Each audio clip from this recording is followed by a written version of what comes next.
Good morning and welcome back to the Football Terrace. A £125 million bid has reportedly been rejected by Tottenham Hotspur from Manchester City for the striker and England captain Harry Kane. This has been reported by the Telegraph late last night. However, read the full report, not just the headlines on this rejected bid. The journalists over there do believe that Manchester City will return with a further bid. This fits the pattern of a lot of stories that have emerged about rejected bids and then follow-up bids coming later on down the line in terms of the media cycle with this news. But as of right now, the most latest report on Harry Kane to Manchester City is that a £125 million bid has been rejected. In other news, there's further delays to the Jules Kounde to Chelsea move. We'll be delving into that in a little bit more detail. We're also talking Odegaard to Arsenal. Will that be done today? Reports that it's close to completion. Here we go sooner everywhere. The AFC Bell, of course, have conceded defeat over their belief just yesterday afternoon, as we reported here via the AFC Bell, that Arsenal were about to advance their talks again with Leicester City over the potential move of James Maddison. The fallout with that continues. We're going to delve into that and some other stories. It's also include this morning a very weird and obscure report that Arsenal Football Club might try to appoint Brendan Rodgers as their next manager. All that and much more this morning on the Football Terrace. Hit that like button, hit that share button. This is the Daily Done Deal Show. Let's do this, people.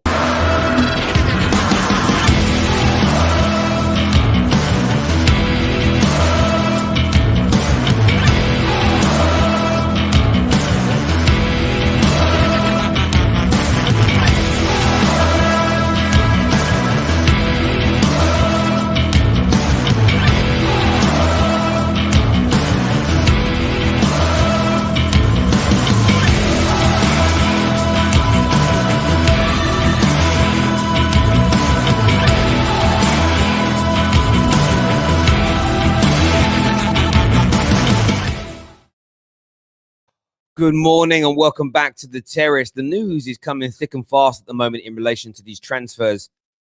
And you all know me, I love the silly season. It's absolutely amazing. You can go from the deal with, literally look at last night. We had Zion, who's kind of new to the scene when it comes to transfer news, came on here and told us that he'd been told this week there'll be a serious bid, somewhere in the region of £145 million.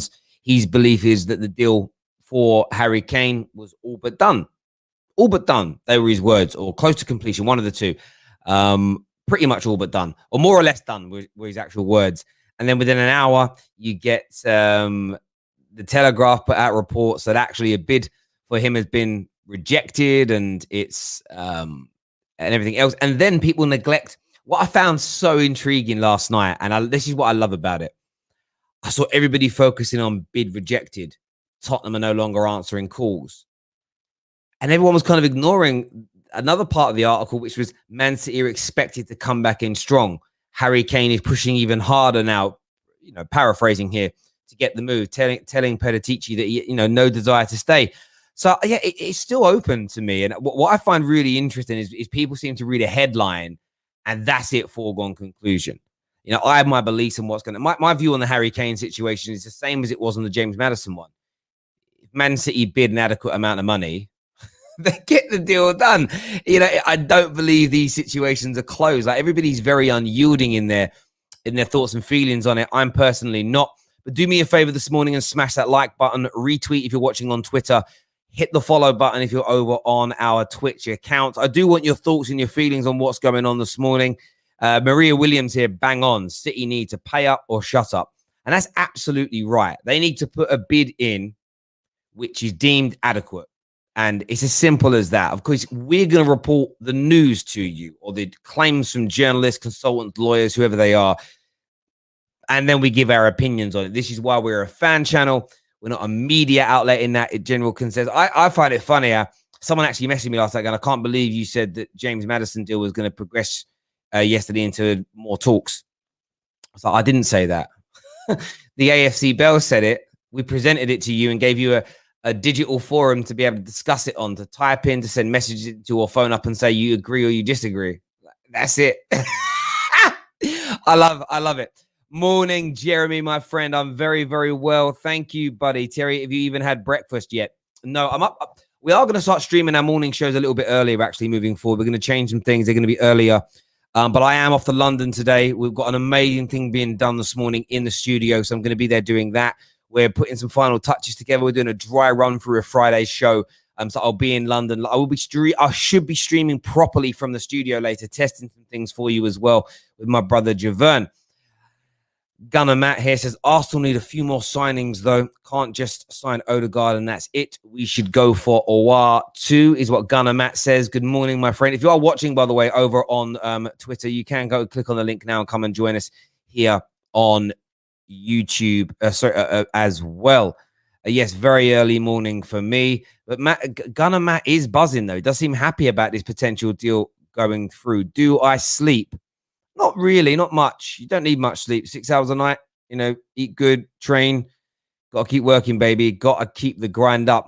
Hi, Zachary over there in the United States of America. Top man says, Fabrizio was right about Odegaard, AFC Bell in the mud. Fabrizio was certainly right that the Odegaard deal was close to being done in the last few days. That is an absolute certainty. I still question the claims, as in, again, this is the way I think transfers should be looked at by supporters. You listen to the reports and you take them seriously, but you generate your own opinion. I don't believe Odegaard was the number one target. Nothing to do with Maddison. They tried to sign Buendia first. I believe Odegaard was always looked at as a top target. But I believe when they got the encouragement they could get Buendia done, they prioritized him. So Odegaard fell down the pecking order. Say to number two. That attempt failed. So Odegaard might have become number one again. And then what we know, because the likes of Chris Wheatley, Peter O'Rourke, and a number of other outlets all reported on this. And, if I could be bothered, I'd go back and find it. But you can use the internet. All of you can use Google and go and search and find these articles. Arsenal then went after Maddison and they were making bids and they were making, offers to double his salary and everything else. So that, again, and they weren't doing much active work on Odegaard, which again tells me that they prioritized Odegaard then. That didn't happen, or they couldn't get him for a price they wanted. So then Odegaard became the number one target again. So as and when they started this final advanced approach for Odegaard, I believe by then he was the number one priority, but that's because they'd passed up on two other options. I'll give you an example. As of the end of May, Rafael Varane wasn't Man United's number one priority centre-back signing. But then the opportunity to sign him came up, and we pushed Pau Torres and Jules Kounde that were number one and two further down the pecking order. If we hadn't have pulled Rafael Varane off, the reason why Man United did it all through intermediaries and were very, very quiet about the deal, because if Man United didn't land him, we would have gone after, say, Pau Torres and said, it was always our number one target. All clubs do it. It's not exclusive to Arsenal. I'll be honest with you, and I know it winds a few people up on social media when I say this, but I stand by it. I can't deal with that kind of bullshit around transfers because I don't like the idea of fans being lied to. Like trying to claim that only suddenly transfers are paid in installments. Nonsense. Like trying to convince fans that the basic arbitrary net spend is something that clubs consider rather than factor in all costs related to players. As we pointed out yesterday, giving Pogba a new deal for 4 years at 400 grand a week has almost the same costs as it would to let him go for free and sign somebody else new for, say, 50 million pounds and put them on 150 grand a week. It has about the same cost bearings. What Man United have got to weigh up is which of the two options do they think is going to be better for Man United over the next 4 years. I personally think give the money to Paul Pogba, but no one really delves into the financial mechanics of it. They make fans think, oh my God, but we're letting him go for free. That means we're losing money. We're not. That's my point. Well, Class here says, a big fan of the show, Terry. Thanks for the follow on Twitter. Happy to support all the way from the United States. It's 2:48 a.m. here. My G's, up late, but thank you for that super chat, my friend. And he said, I always try and follow back as and where I can. Remember, if you're a squad member or above, make sure you DM and message me because if you do, we follow you back. It's one of your little member perks for being part of the Terrace. Morning, Raphael. Loving the name at the minute. Loving that name at the moment. There we go. But to the point about the news on Odegaard, practically over the line now. Looks like it's going to complete for somewhere in the region of the mid 30 million pounds, which is, it's good business in terms of numbers. I think it's a good signing. It's going to take Arsenal spending now to what, 105 to 110 million pounds. They're still now going to go on and push for the Aaron Ramsdale deal. That's going to be anywhere between 20 and 30 million, depending on who you report. Very pro Arsenal journalists are going to push it down towards the 20 mark, but we know that isn't true. I did see one journalist today say it could be 20 million pounds, and I thought they've already rejected 24 million, so I doubt it. So once that goes in, you're starting to get close to that 150 mark, which Dean Jones spoke about at the beginning of the summer. Is there one more marquee signing? Houssem Aouar is, of course, trending right now at this moment in time. There isn't too much of a link between Arsenal there. The Mail are reporting that Arsenal will continue. I think they should go for him. I mean, he's 20 million quid. I don't understand what they're delaying when it comes to that, you know? Dinesh here says, morning, Terry. Have a wonderful day. Going to start work in 10 minutes, 8 till 5 as an electrician. Do you know what, brother? That's a great job. Brilliant trade to have. Keep working hard, my friend. And it's going to sound a little bit condescending maybe, but like, well done you for getting up early and getting out there and working. I've got so much respect for working people. So much respect for working people. A lot of my brothers are tradesmen as well, my man. So yeah, big up yourself. Quality job. Morning, Pav. Hope you're well, my friend. Hope you are well. Exactly. Pau Torres was the number one target that at the time, but we thought Varane would be a no-go. Yeah, Man United, Man United very much were doing that. Very, very much were. Man United tread very carefully around that deal as well, because they didn't want it. The whole thing's about PR, and people think I'm having a pop at Arsenal, and I'm not. I'm legitimately not having a go at Arsenal Football Club for the PR stuff. I'm not, because every single club does it. Man United tread carefully around the Varane deal because the last thing they wanted from a PR point of view, and PR matters, and I'll tell you why in a moment PR matters. Fans are the reason it matters. Is they didn't want to be rejected or miss out on a player that was never on their list. That's insult to injury. So whenever an opportunity arises that's out of the blue, clubs in the modern day social media world tread very carefully.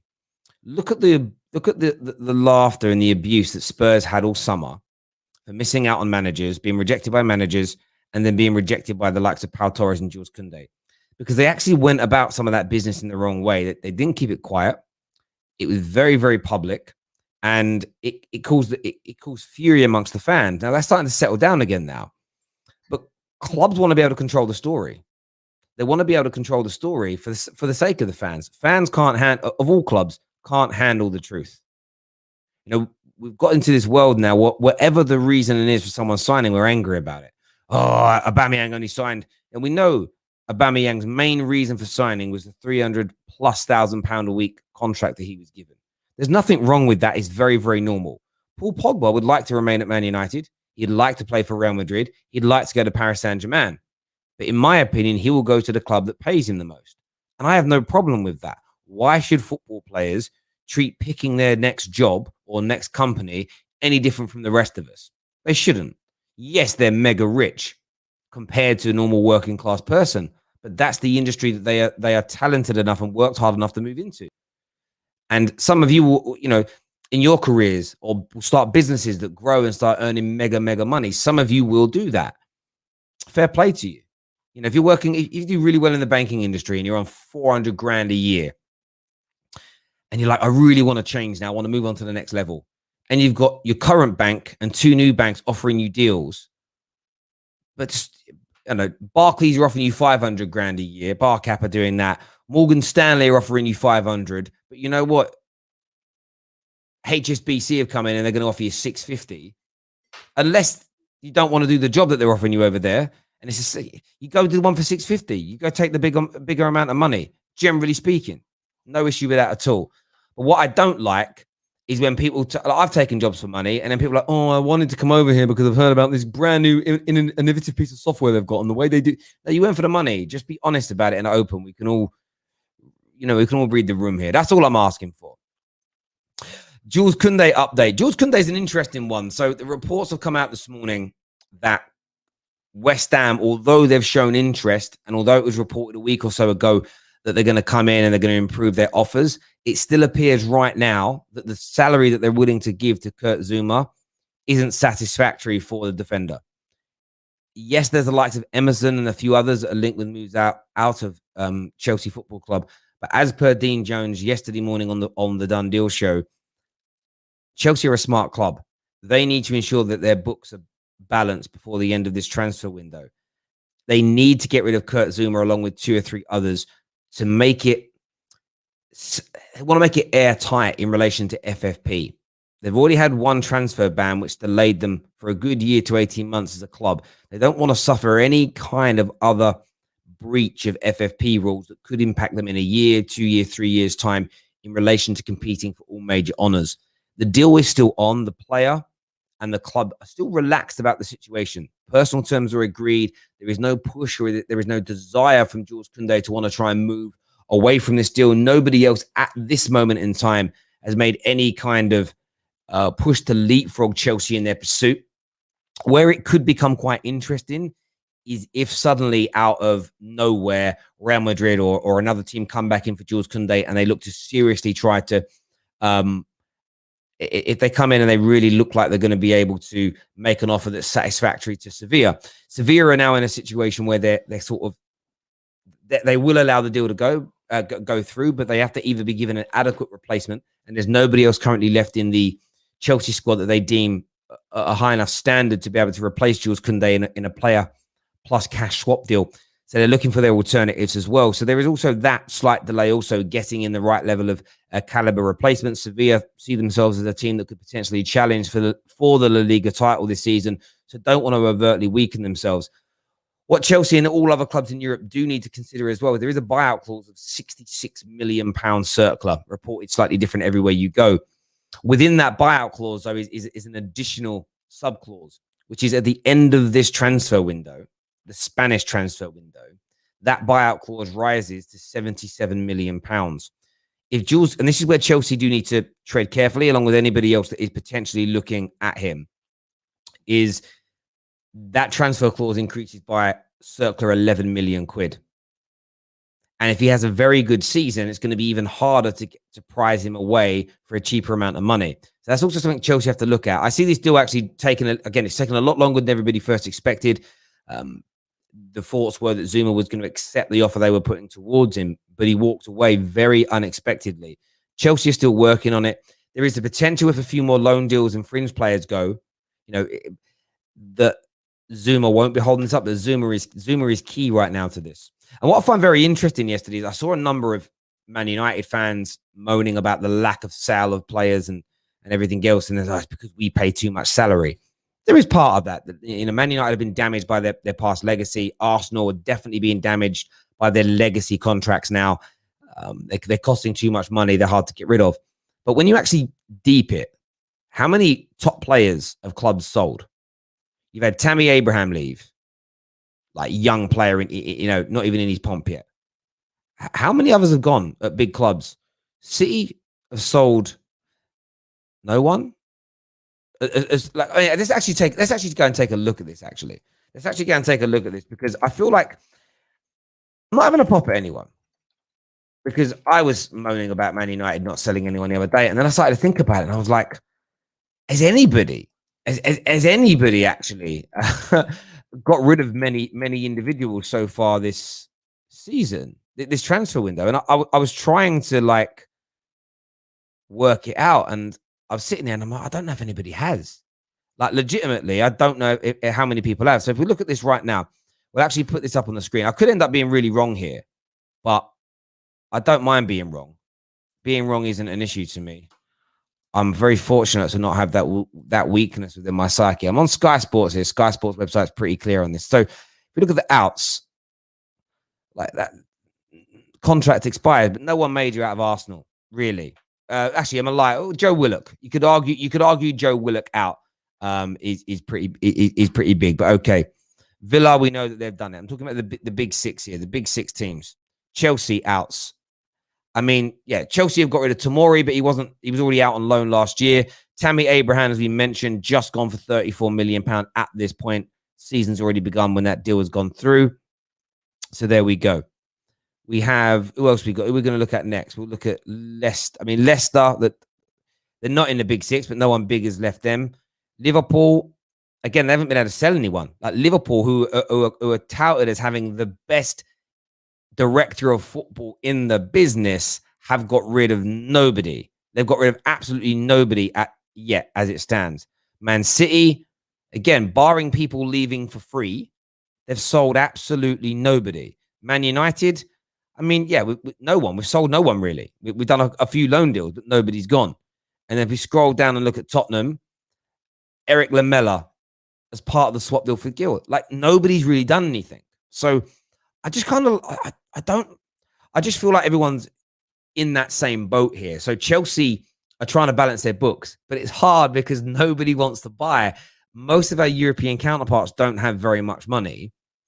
And our English rivals, they don't really want the cast-offs. And at the same time, they also kind of know that, it must be like West Ham know if we go and sign Jesse Lingard, it gives teams like Man United will then go out and buy someone else even better. And I'm not saying West Ham think they're competing with Man United, but there's almost this element of all you're really doing is strengthening, like selling the teams just below the big six, buying our fringe players and players on our transfer lists.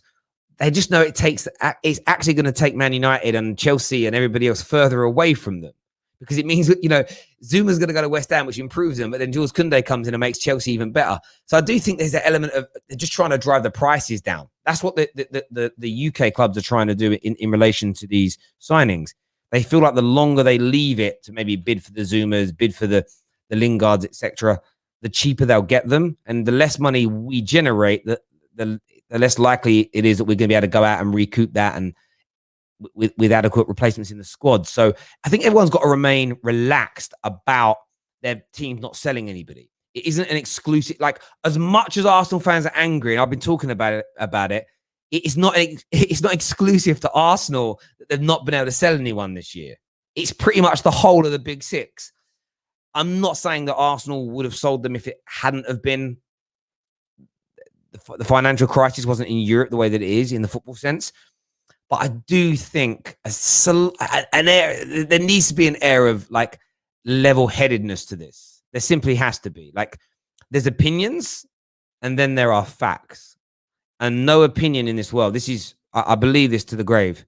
I'll take this to the grave. No opinion is worth more than a fact. And the fact of the matter is, every single big club has struggled to get rid of its players because the majority of the clubs we're trying to sell to are European and they just don't have the money.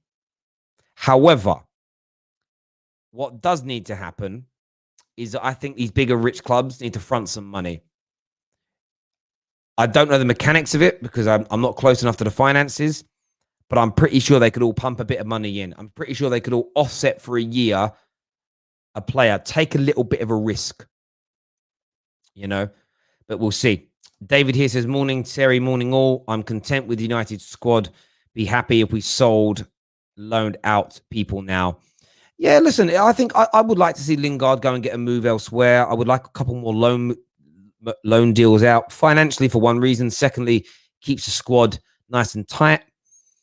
I wouldn't mind one more signing. If we could actually get a buyer in, if we could, we're not going to get rid of Phil Jones, but if Phil Jones, Bailly, and Jesse all got sold in the next week, I wouldn't mind. I would like us to maybe take that money and look at that central midfield area and strengthen that further.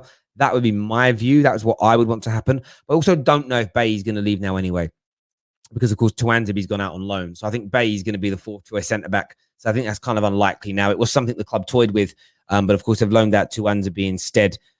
So there we go. Just looking here, another one of our wonderful members says, I don't blame Zuma. He loves Chelsea and he's had a lot of friends here. He isn't going to leave unless it's the right move. Yeah, I don't think any Chelsea fans having a pop at Zuma for anything he's looking to do. I don't see why you would have a pop at Kurt Zuma. He's done nothing wrong in this circumstance. It's purely and simply, it must be a hard time to want to leave Chelsea as well. With Chelsea looking like you could win the title, European champions. It's not a great time to want to leave, especially if you're not going to be compensated, especially if you're going to, like, why would you want to leave Chelsea now and take a pay cut? That doesn't make any real sense to me. Like none whatsoever. None whatsoever here. Interesting tweet that's come out yesterday from Simon Johnson here. I'm gonna put this up on the screen. Actually, I want to share this because it's been sent through by Nathan, one of our viewers today, who told me to check my DMs. I always get nervous when someone says check your DMs. I always wonder what they're going to send me. I'm only joking. I want to put this up on the screen though. I want to make sure this comes up in the right way. It has. I'm not showing off any other messages. No, I'm not. Why has that happened? Oh, sorry. I'm such an idiot, people. I'm such an idiot. I did this yesterday. I shared the wrong screen about 2 or 3 times. As we grow on the Football Terrace, one of the first things that I've requested that we invest in is me having a producer for each show, which means all I have to do is talk and they'll do all the controls so I can just sit here and chat and not try and multitask. But look at this here. This is from Simon Johnson, who says, Klopp questions Chelsea amongst others spending last week. So far in, around 97 million. So far out, if you look at the loan fees, around 92.6. It's simple maths. Now, I don't believe in net spend in the basic sense that it gets presented. But of course, they've spent, think about it from a business point of view. If I'm about to go out now and buy a brand new camera for the studio for £5,000, but I've just signed a new sponsorship deal for for 2 shows to be badged by a particular company, and that badging is going to give me £6,000 of income. As far as the business is concerned, I'm taking 5,000 of that 6 and I'm investing it into a new camera. I haven't spent out of the profits £5,000 as such. I've spent out of the turnover of the business. We're still making and turning a profit now. Chelsea, you have to look at the wage element. What's the wage increase is going to be over time and everything else. But Chelsea's loan system was partly created to generate talent, but it was also got its second function. The second function of Chelsea's academy is to raise them money. And it's been raising the money for years, raising them tens of millions of pounds a year in loan fees alone. And it's a very smart piece of business. And then every now and then you get the Reece Jameses and the Gilmores and the Mason Mounts that come through and are bled into the first team. But it makes a lot of sense. And look, if they land Jules Kounde, their spending suddenly going to go up to being, 140, 150, 160. But then if Kurt Zuma leaves at 20 odd million, maybe 10 million or so for Emerson, suddenly you've raised more. But that's the way it works. Clubs spend a percentage. And I'm going to do the maths on this soon. Clubs spend a percentage of their turnover on player expenses. Clubs, that's why I don't like net spend, is it doesn't take into consideration the income that clubs generate from various means. One of Chelsea's biggest forms of independent self-generated income is their academy system. But people don't often factor that into their net spend calculation. People never factor in a change in wages. So Man United, over the last 3 seasons, our base amount of wages just dropped by millions of pounds a year. So, of course, when you're spending less on wages, it increases the amount of money that you can spend on players. But it equals itself out. You have to look at the turnover of a club, and then you have to break down its expenditure on transfers, salaries, agent fees, bonuses, player costs. Then you look at that. What you'll find, and this is my guess because I haven't looked at the facts behind this, but you'll find that most seasons, if you average it or did a medium over 5 to 10 years, clubs will generally spend the same amount of money every year on player expenses from their turnover. Now, if the turnover increases because of a sale of a big player, you can spend more money on players, but your percentage generally remains the same. Spending 30% of 100 million is less than spending 30% of 200 million. It is simple maths. So I don't really get why it gets, but the reason it gets questioned is because we live in this world of net spend. We live in this world of, Man United's net spend is well high. Well, no, because what you're not looking at is the fact that we landed 2 new sponsorship deals, which injected an extra 110 million pounds over a 4-year period into our turnover. So we're just spending the same percentage, but our turnover's increased. So our net spend has not changed. Net spend in the arbitrary sense does not exist. And it's about time that journalists and big media outlets stop pushing this notion, stop lying to fans, stop confusing fans, and stop creating these nonsense, these absolute nonsense arguments, which just don't seem to want to go away.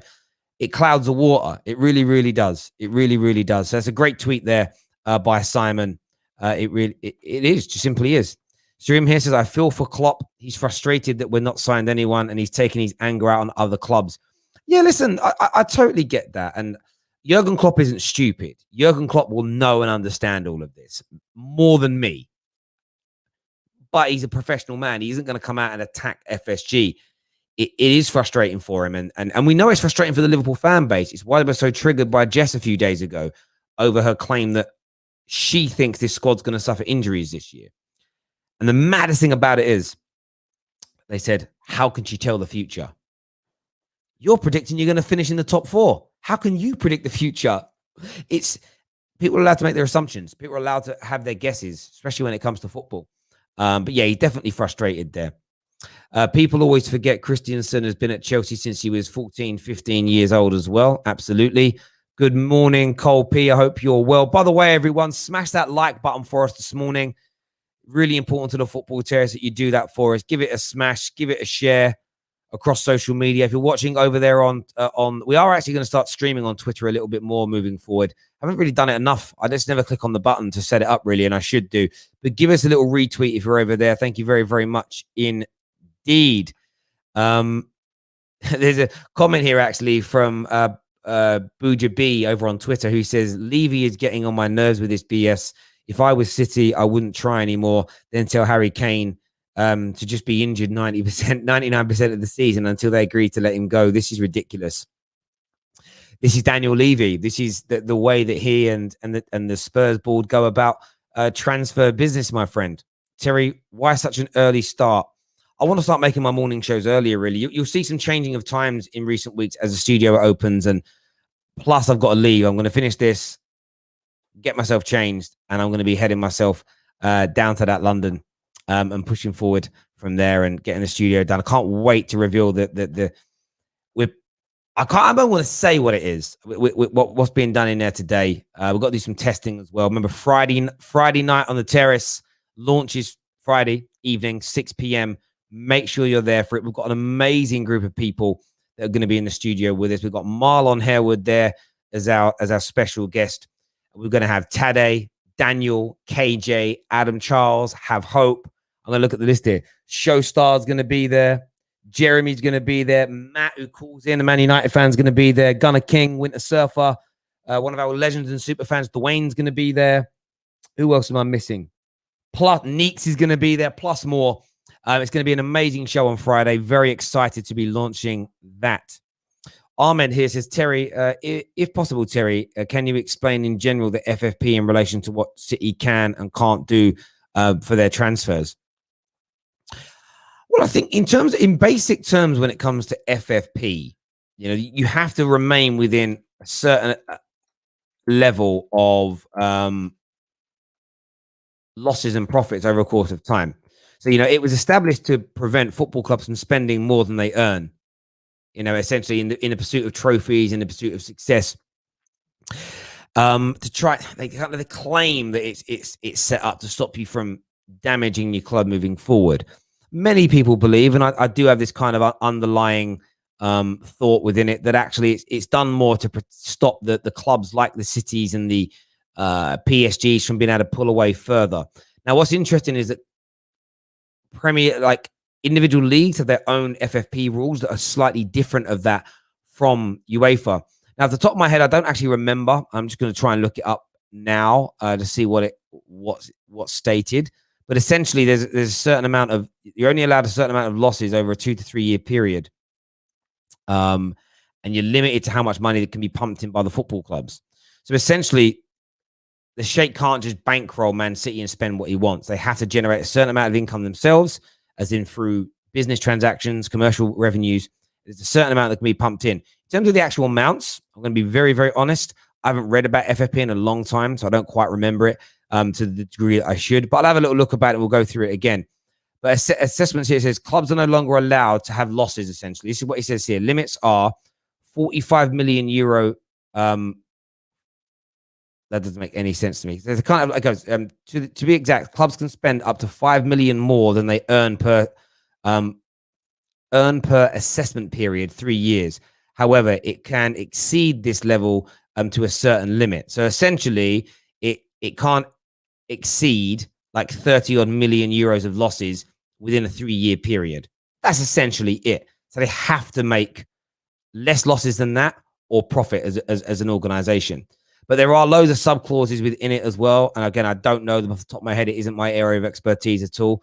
But essentially, you know, there's a question here: is are owners allowed to inject money into their own clubs? And it says here, if club owners inject money into their clubs through a sponsorship deal with a company of which he is related to, UEFA compliant bodies will investigate and, if necessary, adapt the calculations of the deal. So they're really trying to stop these big rich owners from pumping money in. Essentially, that's what they're doing, because it would just be easy for the sheikh to set up a business, pump £1 billion into this business, and then do a massive £800 million sponsorship deal and bankroll his club. They don't allow that to happen. Essentially, I understand why it's set up, but you could have set it up in a way where a football club can. I want to say this in the right way. You could just say to the sheikhs and the oligarchs and the countries that own these clubs, you can pump your own money in, but you have to ring fence it. So if you if you commit to these contracts on certain players, you have to put that money in and ring fence it, and you're never allowed to take it away. Legally binding, can't touch it. That way you protect the club, right? So if there's enough money in a pot somewhere to cover these huge salaries that Chelsea or PSG or City have committed to, even if the owner says, I'm leaving, I'm walking away, the money's still there to at least finish those contracts off, to give the club the time to like sell those players on, move them on, or let their contracts run out, and they're not going to get into financial difficulty. That's all you have to do. That's all you have to do is you wait for to protect the football clubs. They're not. FFP for me was very much brought in to stop the Cities and the Man Cities and the Cities and the Chelseas and the PSGs running away from everybody else. That's my view on it, really. In terms of the intricate detail, I remember reading about it a few years ago. I literally haven't read up on it since, because it's just something do you know what it is for me? When I think something's a bit of bullshit, I tend not to spend too much time learning about it. Like, that's the legitimate truth. Nesh here says, Terry, I think Daniel Levy is delaying the deal such as this. Sorry. I think Daniel Levy is delaying the deal such that he does not have to spend. What do you mean? I'm really confused by that, buddy. I don't know what you mean. I don't know what that means, my friend. Good morning, Mr. Flores Romano. Do you think we'll sign Kounde? I still think there's a very good chance that Jules Kounde comes in, but it is dependent on players leaving. I don't know the intricate details because I'm not close to the club's finances, but it's very well reported and regarded that Chelsea want to balance their books. Everybody's been hit by the pandemic, the European clubs, and of course the UK clubs to boot. They need to be very, very careful that they don't overspend, that they don't overcommit, and end up breaching an FFP rule, especially when it comes to UEFA if FFP stays around, because I do believe that UEFA will come for a Super League club heavy and hard when they can. Chelsea are smart. That may not even be something they're worried about, but Chelsea are smart and well run, and they are going to ensure that they are protected. They're not going to want to get another ban. You know, they had a transfer ban, which cost them. They don't want to get a European ban. That would be very detrimental to them as a football club. City broke FFP and got away with it. They got away with it because FFP has got time bar rules, which means if you break the rule, again, do I remember off the top of my head? Is it something I've studied? Is it something I'm an expert in? No, would never claim to be. But essentially, I don't know, what is a 5-6 year time bar?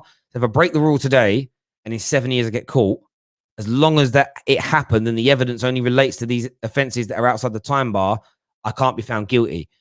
That's why that's why I switched off from it a year ago and I haven't read about it since, because I just felt like, well, why would you put a time bar in place? Because you could, the madness about a time bar is you could break the rules now to set yourself up for the next 20 years. to put the money in, which is the base foundation to grow from, and then get caught because it's time barred, you don't get in trouble. You know, it's like athletes that take certain performance enhancing drugs. Again, I'm not an expert in these areas, but I've listened to podcasts and I've read things that some of these anabolic steroids that you can take, once you've taken them, they don't leave your body. Like, you can feel the benefits of them for years and years and years and years to come. Like, I got a friend who juices in the gym, and like he did it for like 3 years solid. He hasn't taken anything for the last 5 years, but he's maintained the size. He says that he had a year at the gym, put a bit of weight on, shrunk a little bit. See the size of him now, and I know him well. He's not juicing now, but he says that it's almost like the chemicals and the growth of his body, it's like remained within him. So if that can be the same with performance enhancing drugs, I believe it can be the same with financial doping or cheating the rules. Now, it's then whether you believe these rules are fair or not. And I kind of look at it this way: as long as the club is, I think all is fair in love and war.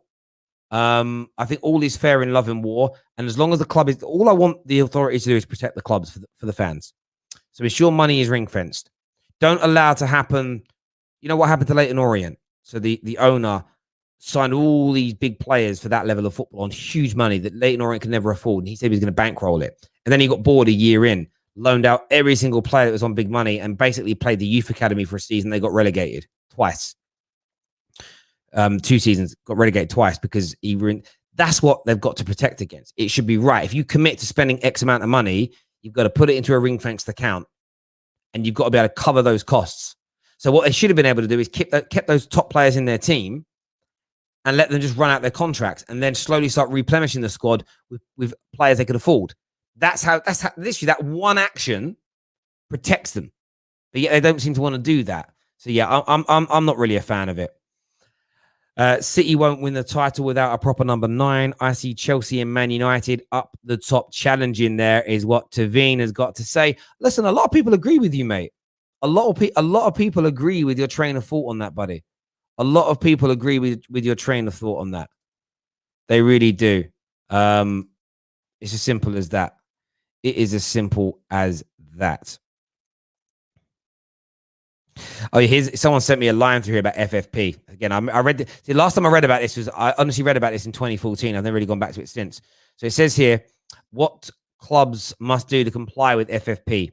It says here clubs can spend up to 5 million euros, 3.9 million pounds at the time, more than they earn per assessment period. Although under this monitoring period, total losses of 45 million euros were permitted as long as the club had owners who could cover such amounts. So again, you can't actually make losses unless your club is going to like cover those amounts. So basically what they're saying is your owners can cover you for up to 45 million euros of losses over a 3-year assessment period. Cool. Yeah, that's what they said back then. That's all it really says. It's kind of, there's no real basic breakdown, but that's kind of it. What are the punishments? How does it affect the big European clubs? What are the possible sanctions for breaching it? The atomic bomb is a ban from European competitions. They called it the atomic bomb, did they? Rah, there we go. But it means very little, other than stopping the big clubs from spending money, really. That's pretty much all it's done.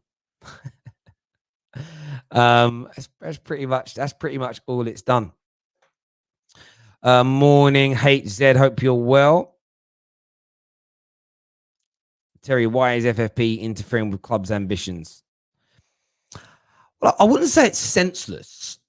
I understand the sense behind it. They don't want 3 or 4 clubs in Europe pulling away from everybody else. They wanted to keep it competitive. I feel like if they wouldn't have brought in FFP, by now there'd be more billionaire, trillionaire, oligarch, princes and princes owning clubs. But that's when it actually gets more scary for me. Because what if certain people get bored and leave, and they leave you in the lurch? One rule's needed: ring fence the money. That's all you've got to do, in my opinion.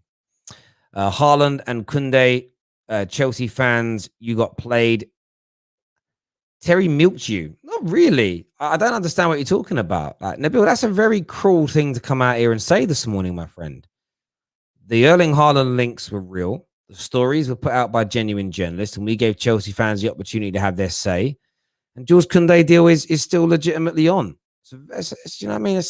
What's wrong with you, my friend? Are you suffering at the minute, buddy?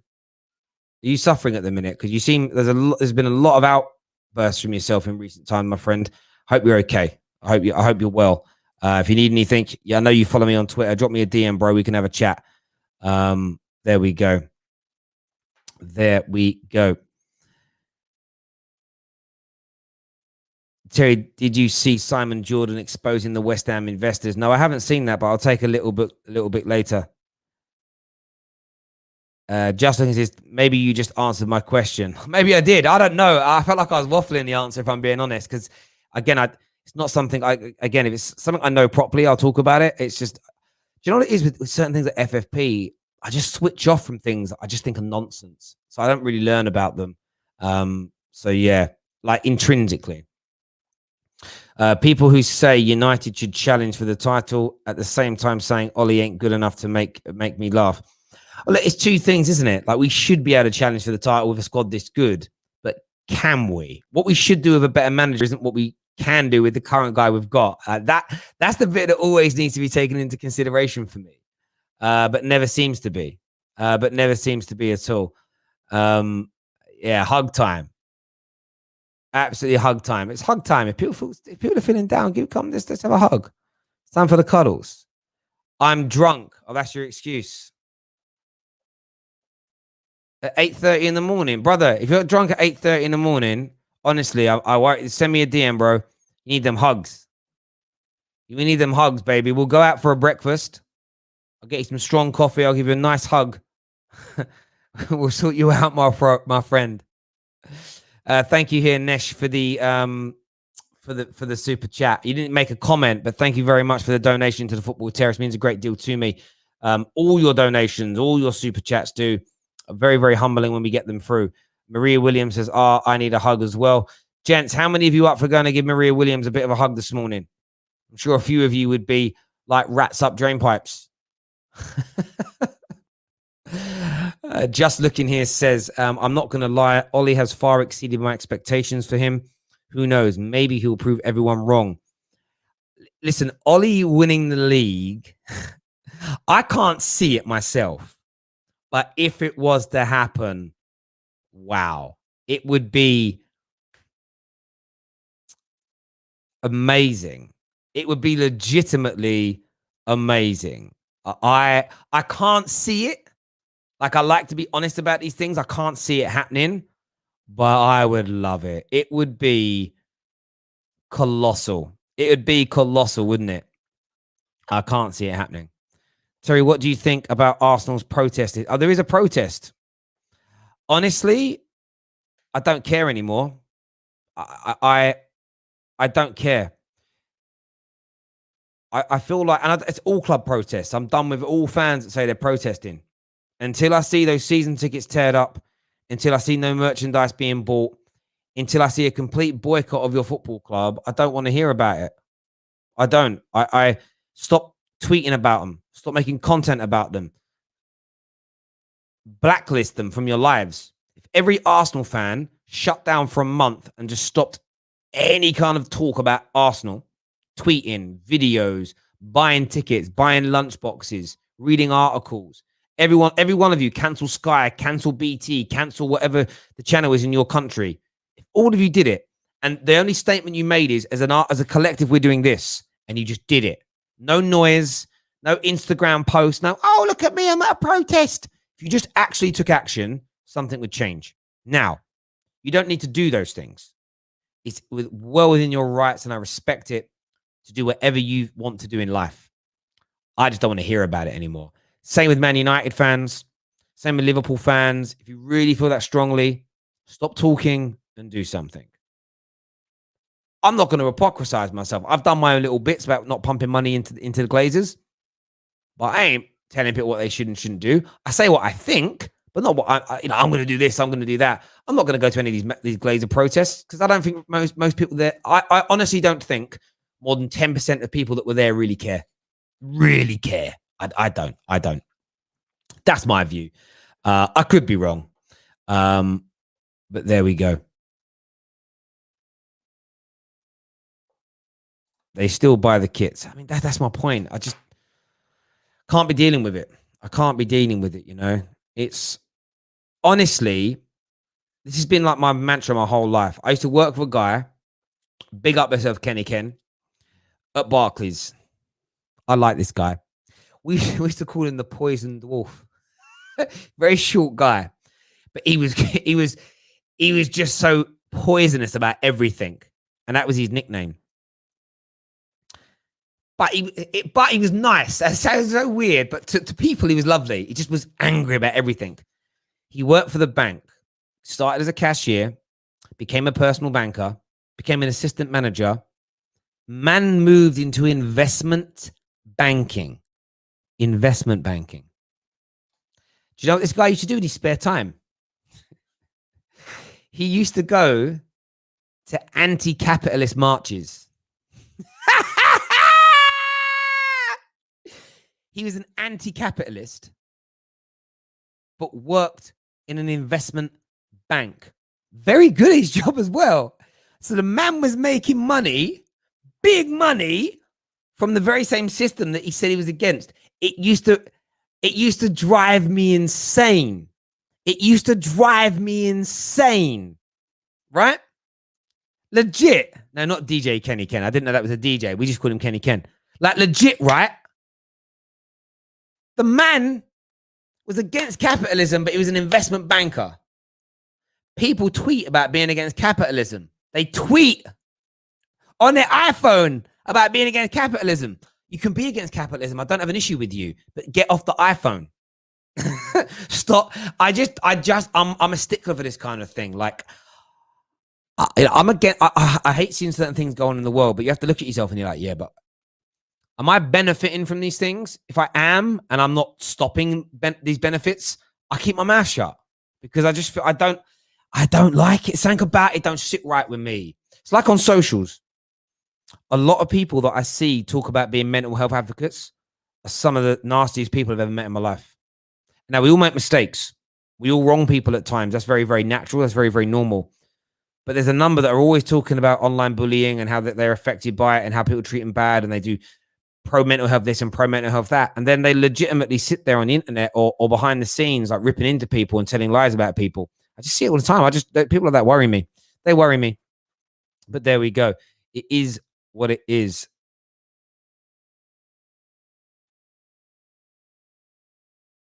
And listen, as I say, you can be whatever political persuasion you want to be. That is actually your right in the free world. But, you know what I mean? I tell you once, I remember seeing a headline once and I died. I don't know if it was the EDL or the BNP or it was one of those far-right racist organizations. And they held one of their local annual meetings at an Indian restaurant. That's brilliant. Like they're anti-immigration, anti-this, anti-that, where they have their annual meeting and party at one of the finest international cuisines to ever bless this country in Indian food. Dying. I'm dying. That's what I mean, bruv. Do you know what I mean? Just dying. Absolutely dying. Those kind of things are my point. It's like, be whatever you want to be, but be it through to the end, you know? Be it through to the end. You know, so I said before, the people on social don't like me. Some people just don't like me. And they've been quite public about not liking me. I respect that because you're real. It's the ones, I got one guy that in the last year, I've heard him 3 or 4 podcasts digging into me, ripping into me. But every 3 weeks he rings me. How you doing? Chatting to me, asking me things, being nice. I'm like, bruv. I said to him 3 days ago, he called me. I said, you do realize I saw you 2 weeks ago on a podcast ripping into me, right? Oh, you know, bro, it's just banter. So that's not really, is it? I said, I'm not angry. I'm not crying. I'm too grown for that. But don't ring me anymore, please. Like, come on, be real. Like, if you don't like me, don't like me. I don't care. But Don't try and pally up to me and be I'll be your friend, my YouTube friend, when it suits you. Mad. Like, either way, I'm losing 0 sleep, but just don't call me again, please. It is what it is. Morning, Terry. From Roger in Kent. Roger Page. I haven't heard someone. I haven't met or spoke to anyone called Roger in such a long time. But there we go. Listen, everyone who's tuned in this morning, a massive thank you to each and every single one of you. Nothing but love for all of you to do that. But please hit that like button before you leave today. Retweet if you're watching over on Twitter. Give that a go now. Give it a little retweet now. I've just retweeted it. Follow if you're on Instagram. But until next time, everybody, take care of yourselves. Good morning. Goodbye. God bless. I'll be streaming from Unit 7 later today, so make sure you stay tuned. Take care. Goodbye. God bless. See you in a bit.